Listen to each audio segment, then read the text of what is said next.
Por que é que o síndrome do intestino irritável afeta mais as mulheres do que os homens? Este é o tema deste vídeo e eu vou tentar explicar os motivos que podem estar por detrás desta diferença entre géneros.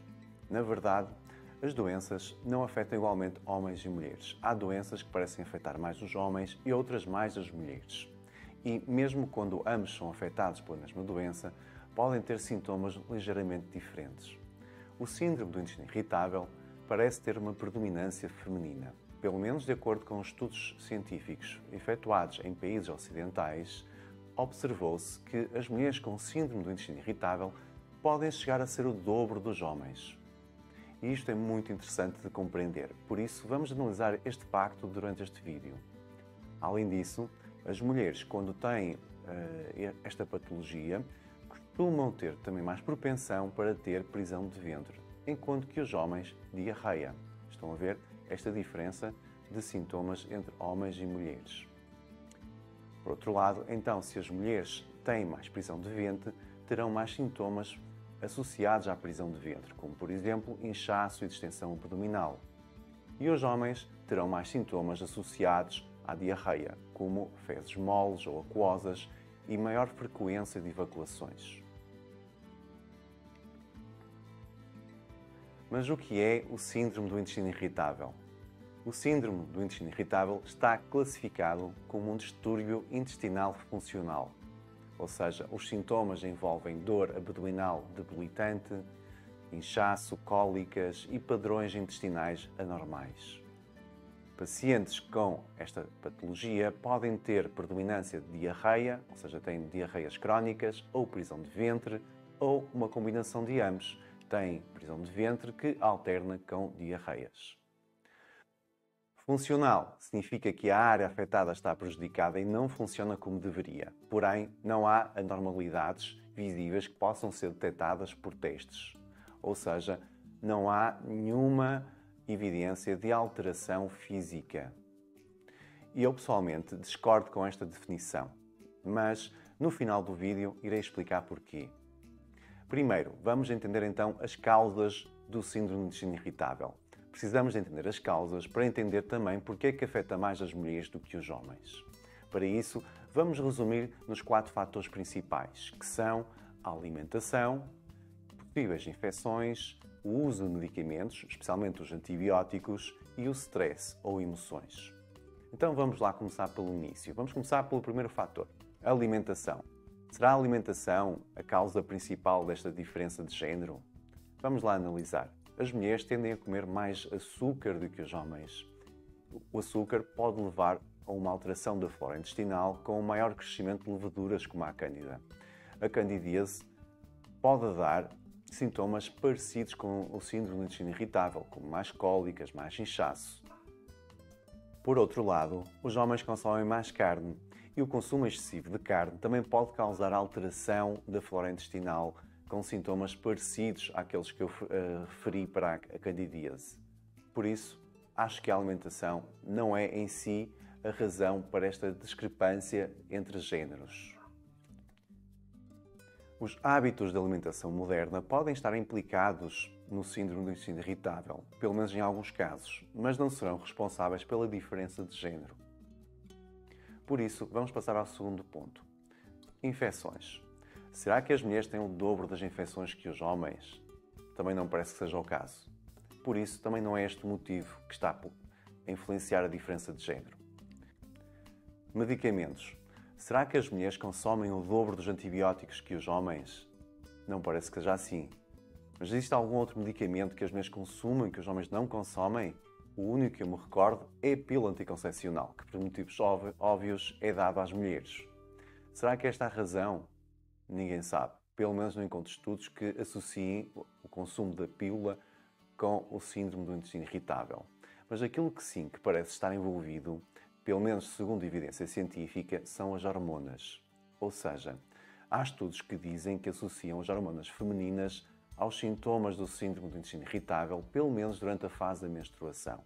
O que acontece é muito simples. Durante a fase da menstruação, existe uma diminuição do limiar sensorial, ou seja, as mulheres ficam com maior percepção dos sintomas viscerais. Isso faz com que, então, durante a fase da menstruação, as mulheres tenham maior percepção de todos os sintomas gastrointestinais. E isto é aquilo que, pelo menos, a evidência científica de estudos efetuados em animais e em humanos tem vindo a demonstrar. Então, aquilo que podemos hoje em dia afirmar, segundo a evidência científica, é de que durante a fase da menstruação, devido à diminuição das hormonas, a mulher tem maior percepção do síndrome do intestino irritável. Tem maior percepção, ou seja, quer dizer que ele já existe. Não quer dizer que o homem não o tenha, apenas podem não ter essa percepção. Mas será que esta grande razão que está por detrás da discrepância do diagnóstico de mais do dobro das mulheres contra os homens? Não parece que seja este o motivo. Além do mais, quando falamos de hormonas, temos que ter em atenção que não estamos a falar meramente de químicos. As hormonas, claro que são influenciadas pela mente. As nossas emoções também influenciam as nossas hormonas. Claro que a alimentação também vai influenciar a produção hormonal ou o equilíbrio das hormonas. Por exemplo, o excesso do consumo de açúcar tende a alterar os níveis de testosterona e estrogênios no sangue. Mas, além disso, sabemos hoje em dia que o stress também causa essa alteração. Portanto, vamos falar do último ponto que nos falta falar, o stress. Stress. Poderá ser então esta a maior causa da diferença de género? Vamos lá compreender então o que é o stress, porque o stress não é todo igual. O stress é o nome que damos a um variado leque de sensações que sentimos de forma diferente de acordo com o objeto do stress, a nossa percepção e também de acordo com o género, ou seja, homens e mulheres não têm a mesma percepção do mesmo fator estressante. E embora as diferenças de género sejam menores agora do que eram antes, homens e mulheres continuam a ter preocupações de vida diferentes e a enfrentar desafios diferentes.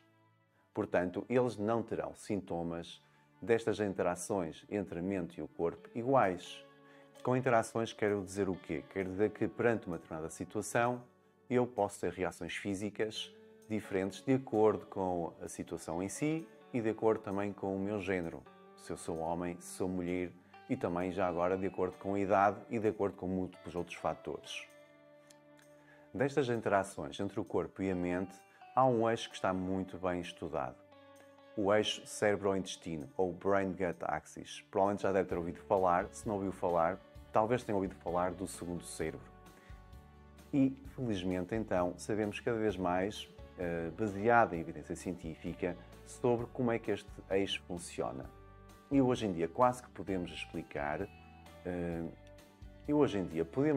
melhor aquilo que muitos profissionais de saúde e muitas pessoas já sabiam, que as emoções afetam o intestino. Aliás, as emoções afetam todo o nosso sistema digestivo. O nosso estado emocional altera a saúde e bem-estar físicos.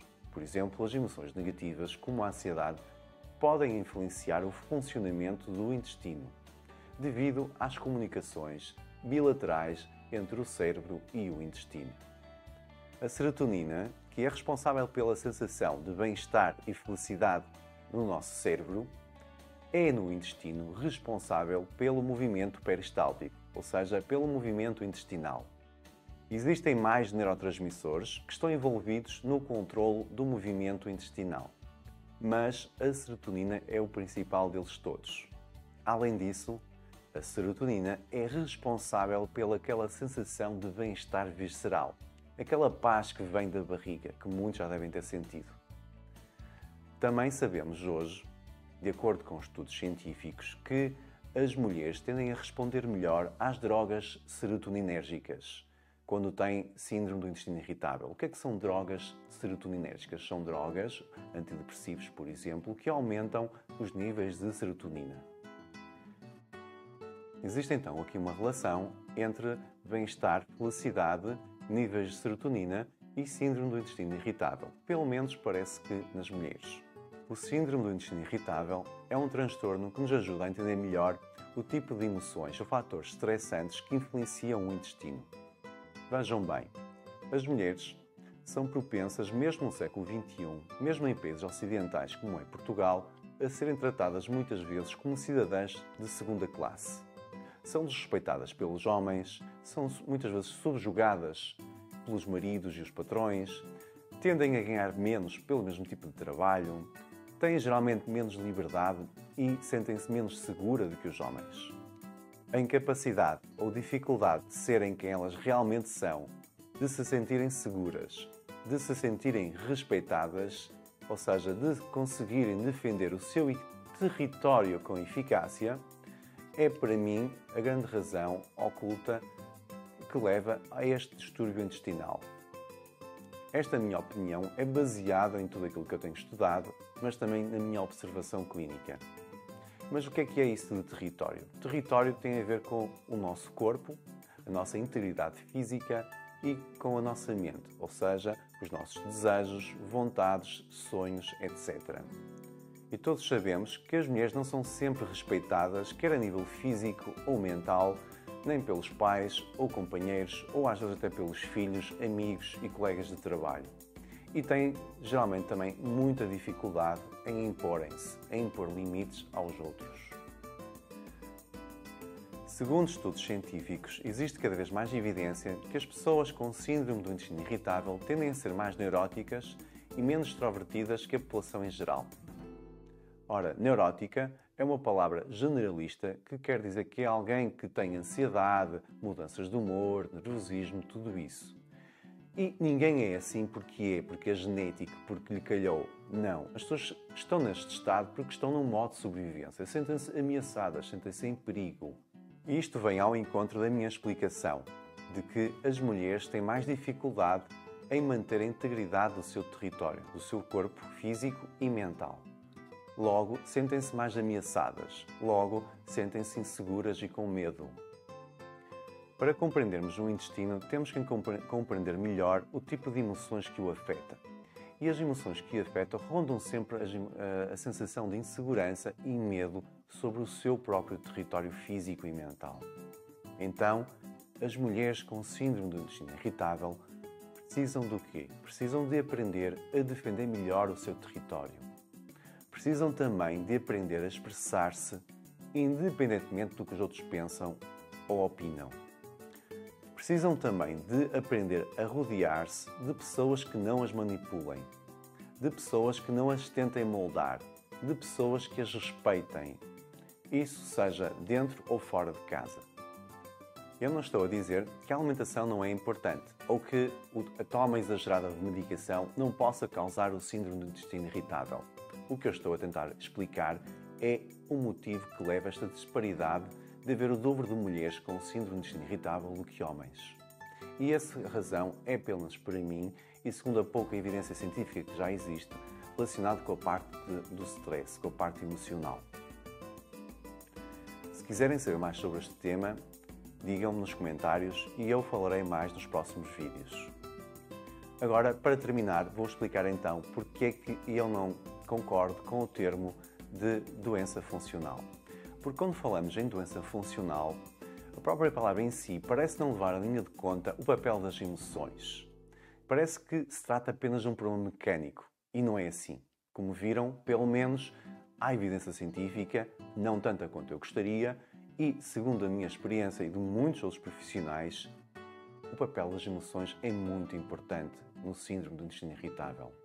Eu acredito que neste século XXI, cada vez mais cientistas e profissionais de saúde começarão a dar mais importância ao papel das emoções, da mente nas nossas doenças.